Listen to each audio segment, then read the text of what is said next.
અમે અહીંયા જ આજે આવ્યા છે જિલ્લા કચેરીમાં શિક્ષણ અધિકારીની એના માટે અમે રજૂઆત કરવાની છે કે અમારી પાસે માંગણી કરી છે પ્રી સ્કૂલવાળા પાસે 15 વર્ષનું લીઝ એગ્રીમેન્ટ કરવાની, પરંતુ એ કોઈપણ રેસિડેન્શિયલ પ્રોપર્ટીમાં અમારી પાસે કોઈ ઓપ્શન નથી કે અમે કરી શકીએ। આજે કોઈપણ પ્રોપર્ટી ઓનર છે એ એમની પોતાની પ્રોપર્ટી 15 વર્ષ માટે લીઝ પર આપવા માટે તૈયાર નથી।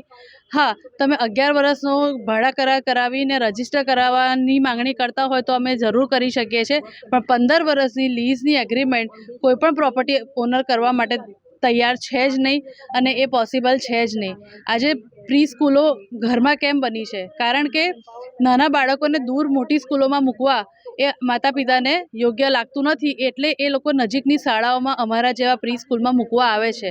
પરંતુ જો એ વસ્તુઓ પોસિબલ નહીં થાય, ઘરની પાસે સ્કૂલો નહીં હોય, તો પછી નાના બાળકોને ત્યાં આગળ જવું મુશ્કેલ થઈ જશે, પેરેન્ટ્સોને સ્કૂલે મૂકવા મુશ્કેલ થઈ જશે, નાના બાળકોનું જે પ્લે વે મેથડથી અમે એજ્યુકેશન કરાવીએ છીએ એ અઘરું થઈ જશે।